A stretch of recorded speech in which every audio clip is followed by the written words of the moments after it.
देश एक नई व्यवस्था के ओर चल पड़ेगा। 125 करोड़ देशवासी इस ऐतिहासिक घटना के साक्षी हैं।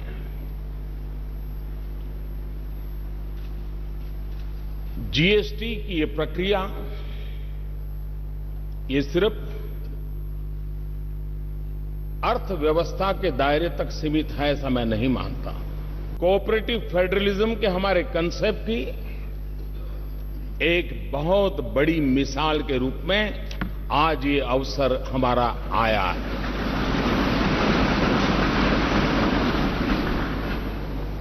इस पवित्र अवसर पर आप सब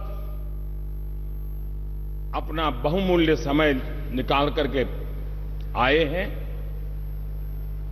मैं हृदय से आपका स्वागत करता हूं, आपका आभार व्यक्त करता हूं। जिस व्यवस्था को हमने विकसित किया है, यह किसी एक दल की सिद्धि नहीं है, यह किसी एक सरकार की सिद्धि नहीं है, ये हम सबकी साझी विरासत है, हम सबके साझे प्रयासों का परिणाम है। यह वो जगह है जिस जगह पे इस राष्ट्र के अनेक महापुरुषों के पद चिन्हों से इस जगह ने अपने आप को पावन किया हुआ है। ऐसी पवित्र जगह पर हम बैठे हैं और आज वर्षों के बाद एक नई अर्थव्यवस्था के लिए, संघीय ढांचे की एक नई ताकत के लिए जीएसटी के रूप में इसी पवित्र स्थान से बढ़कर के मैं समझता हूं कोई और स्थान नहीं हो सकता है इस काम के लिए। और आज जीएसटी एक प्रकार से सभी राज्यों के उन मोतियों को एक धागे में परोने का और आर्थिक व्यवस्था के अंदर एक सुचारू व्यवस्था लाने का एक अहम प्रयास है। जीएसटी ये कोऑपरेटिव फेडरलिज्म की एक मिसाल है जो हमें हमेशा हमेशा और अधिक साथ मिलकर चलने की ताकत देगी। जीएसटी ये टीम इंडिया का क्या परिणाम हो सकता है, ये टीम इंडिया की कर्तृत्व शक्ति का, सामर्थ्य का परिचायक है।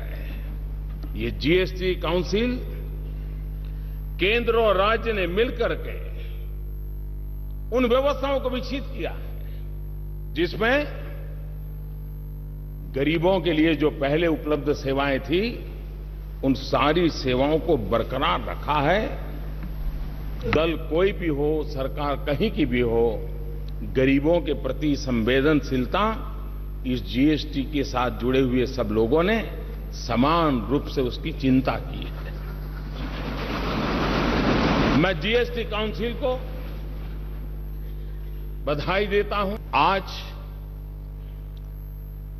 जीएसटी काउंसिल की 18वीं मीटिंग हुई और थोड़ी देर के बाद जीएसटी लागू होगा। ये भी संजोग है कि गीता के भी 18 अध्याय थे और जीएसटी काउंसिल की भी 18 मीटिंगें हुई और आज हम उस सफलता के साथ हम आगे बढ़ रहे हैं। एक लंबी प्रक्रिया थी, परिश्रम थी, शंका आशंकाएं थी, राज्यों के मन में गहरे सवाल थे, लेकिन अथाग पुरुषार्थ, परिश्रम, दिमाग की जितनी भी शक्ति उपयोग में लाई जा सकती है, ला करके इस कार्य को पार किया है।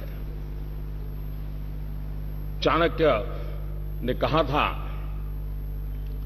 यद्दूरम यद दुराद्यम यच्च दुरे व्यवस्थितम तत्सर्वम तपसा साध्यम तपो ही दुर्ति क्रमम। चाणक्य के इस वाक्य ने हमारी इस पूरी जीएसटी प्रक्रिया को बड़े अच्छे ढंग से कहा है। कोई वस्तु कितनी ही दूर क्यों न हो, उसका मिलना कितना ही कठिन क्यों न हो, वो पहुंच से कितनी ही बाहर क्यों न हो, कठिन तपस्या और परिश्रम से उसे भी प्राप्त किया जा सकता है। और ये आज हुआ है। 29 राज्य, 7 केंद्र शासित प्रदेश, केंद्र के 7 टैक्स, राज्यों के 8 टैक्स और हर चीजों के अलग अलग टैक्स का हिसाब लगाएं, 500 प्रकार के टैक्स कहीं न कहीं अपना रोल कर रहे थे। आज उन सब से मुक्ति पाकर के अब गंगानगर से लेकर के ईटानगर तक, लेह से लेकर के लक्षद्वीप तक, वन नेशन वन टैक्स, ये सपना हमारा साकार होके रहेगा। और जब इतने सारे टैक्स, 500 अलग अलग हिसाब लगाए, 500 टैक्स, अरुण जी ने बड़ा विस्तार से वर्णन किया है कि जीएसटी के कारण ऑक्ट्रॉय की व्यवस्था हो, एंट्री टैक्स हो, सेल टैक्स हो, वैट हो, न जाने कितनी चीजें, सारा वर्णन उन्होंने विस्तार से किया, सब खत्म हो जाएगा। हम जानते हैं कि हम एंट्री के टोल पर घंटों तक हमारे व्हीकल खड़े रहते हैं, देश का अरबों खरबों का नुकसान होता है। फ्यूल के जलने के कारण पर्यावरण का भी उतना ही नुकसान होता है। इस सारी व्यवस्थाएं सिमलेस होने के कारण एक प्रकार से उन सारी अव्यवस्थाओं में से एक मुक्ति का मार्ग हमें प्राप्त होगा। एक ऐसी व्यवस्था है जो ज्यादा सरल है, ज्यादा पारदर्शी है।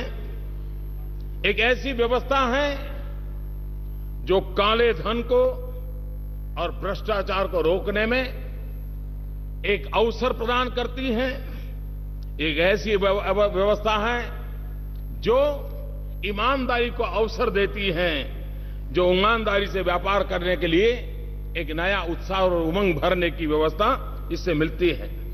एक ऐसी व्यवस्था है जो नए गवर्नेंस के कल्चर को भी लेकर के आती है और जिसके द्वारा जीएसटी हम लेकर के आए हैं। भाइयों, इस पूरी व्यवस्था में छोटे व्यापारियों को 20 लाख तक का व्यापार करने वालों को पूरी तरह मुक्ति दे दी गई है और जो 75 लाख तक है उनको भी कम से कम इस चीजों से जुड़ना पड़े, इसकी व्यवस्था की है। ये बात ठीक है कि स्ट्रक्चर में लाने के लिए कुछ व्यवस्थाएं की है, लेकिन वो मिनिमम व्यवस्थाएं, नाम मात्र की व्यवस्थाएं की गई हैं और उसके कारण सामान्य मानवी जो है उसके लिए इस नई व्यवस्था से कोई बोझ होने वाला नहीं है कि देश के गरीबों के हित के लिए ये व्यवस्था सबसे ज्यादा सार्थक होने वाली है। आजादी के 70 साल के बाद भी हम गरीबों तक जो पहुंचा नहीं पाए हैं, ऐसा नहीं कि प्रयत्न नहीं हुए हैं, सब सरकारों ने प्रयत्न किए हैं, लेकिन संसाधनों की मर्यादा रही है कि हम हमारे देश के गरीब की उन आवश्यकताओं की पूर्ति में कहीं न कहीं कम पड़े हैं। अगर हम संसाधनों को सुव्यवस्थित ढंग से और बोझ किसी एक पर न जाए, बोझ स्प्रेड हो जाए, हॉरिजॉन्टल जितना हम स्प्रेड करें उतना ही देश को वर्टिकल ले जाने की सुविधा बढ़ती है और इसलिए उस दिशा में जाने का काम, अब वो कच्चा बिल पक्का बिल ये सारी खेल खत्म हो जाएंगे, बड़ी सरलता हो जाएगी और मुझे विश्वास है छोटे मोटे व्यापारी भी ये जो गरीब को बेनिफिट मिलने वाला है वो जरूर उसको ट्रांसफर करेंगे ताकि गरीब का भला हम लोगों को आगे बढ़ाने के लिए बहुत बहुत काम आने वाला है। और इसलिए मैं आपसे आग्रह करता हूं कि अफवाहों के बाजार को बंद करें और अब जब देश चल पड़ा है तो सफल कैसे हो, देश के गरीब जनों की भलाई के लिए कैसे काम हो, उस पर हम दे करके चलें। न्यू इंडिया का सपना लेकर के हम चल पड़े हैं। 125 करोड़ देशवासी न्यू इंडिया बनाने के सपनों को लेकर के चल रहे हैं। और इसलिए भाइयों बहनों, जीएसटी न्यू इंडिया की एक टैक्स व्यवस्था है।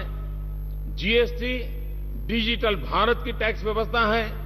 जीएसटी सिर्फ ईज ऑफ डूइंग बिजनेस नहीं है, GST way of doing business की भी एक दिशा दे रहा है। जीएसटी सिर्फ एक टैक्स रिफॉर्म नहीं है, लेकिन वो आर्थिक रिफॉर्म का भी एक अहम कदम है। जीएसटी आर्थिक रिफॉर्म से भी आगे एक सामाजिक रिफॉर्म का भी एक नया तबका, GST goods and service tax के रूप में जाना जाता है। लेकिन जीएसटी से जो लाभ मिलने वाले हैं, और इसलिए मैं ये कहूंगा कि कानून भले कहता हो कि गुड्स एंड सर्विस टैक्स, लेकिन हकीकत में ये गुड एंड सिंपल टैक्स है। और गुड इसलिए कि टैक्स पर टैक्स जो लगते थे उससे मुक्ति मिल रही है।